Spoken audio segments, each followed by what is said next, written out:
In this video, you will see Kelly and Maria work with the function here and try to locate a value for c in the interval from -2 to 7, where f prime of c is equal to f of 7 minus f of -2 divided by 9.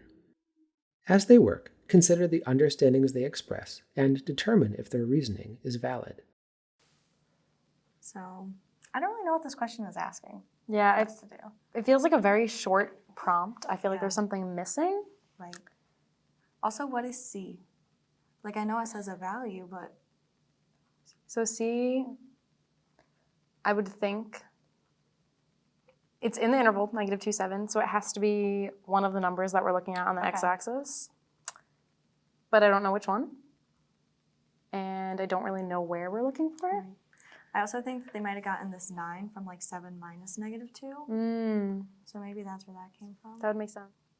So I feel like if we're concerned about like the endpoints, so we're concerned about this point and we're concerned about this point, I guess we're kind of worrying about what happens in between. So since we're dividing it by 9, would we kind of make like marks at each integer? So there's 9 integers, so maybe like at the -1, at the 0, like do we care about where they hit the line? Right. You know, like where the 2 is?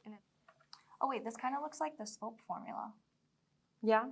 So if we have like f of 7 minus f of -2 over 7 minus -2, that's like the slope formula. Okay. So should we make a line between the two endpoints? Yeah. Let's see. It's kind of a line. Pretty linear. All right, so if we have a line, we know that's a slope, so that's kind of helpful because we're looking for a slope for derivative. I still don't know where that C Yeah. is or what it means. Because it's like we have a slope, but where on the curve does that actually matter? And so then what do we why care does it about? say f prime? Like, are they talking about derivatives? But I thought we were talking about the slope. Well, slope is the derivative? Yeah, I think so. Okay, yes, so slope would be the derivative. So I think that would make sense. But we found a slope, like we found the slope of a line, so of the points between, or of the line between points -2, f of -2 and f of 7. But it's kind of like, how does that line translate to our curve? Like, why do we care about that line? And I mean, you know, like on this part of the line, or the curve, you know it's a negative slope. You know somewhere here is a turning point, so it's a 0 slope. And then you know it's a positive slope. I just don't really know how that helps us to find C. I don't know either.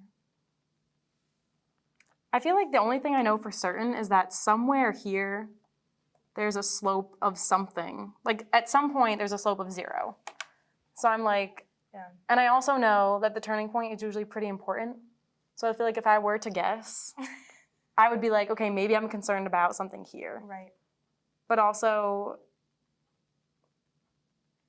we're like dividing it up into 9 parts, or like the average, I guess, over the 9 units.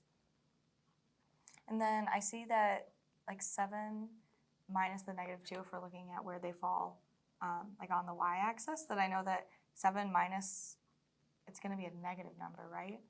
7 minus because -2. the 7 is the small negative number, and the y is a big positive. Oh, so it's going to be a positive It'll be number. a positive number, but it'll be smaller than f of -2. Right, so it's going to be a positive number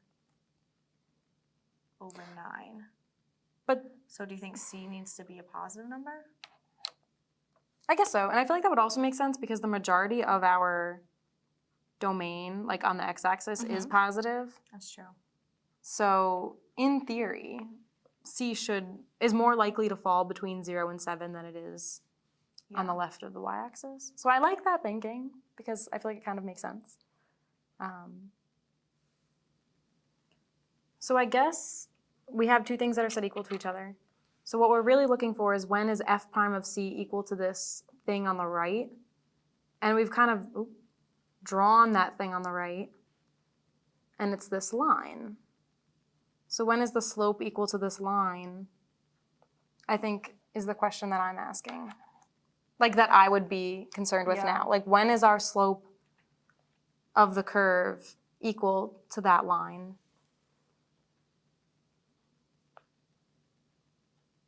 So is it like the derivative of, like if we picked C to be 3, so if it was this point, I don't know, it crosses the x-axis, maybe that's important. Sure. I like that. So maybe if it was like f prime of 3, maybe you like plug 3 into the equation of y equals f of x, like whatever that equation is, but they didn't give us that equation, so I don't know. I mean, I guess we could look at the slope at 3. So the derivative of c at 3 would be like this. So do you like the slope at 3? Yeah, that's kind of weird, 0. In this video, Kelly and Maria had trouble figuring out what the problem was asking, and decided that they might look for a point where the line crossed the x-axis, or where the slope of the curve was 0. We'll explore how to think about this statement in upcoming videos.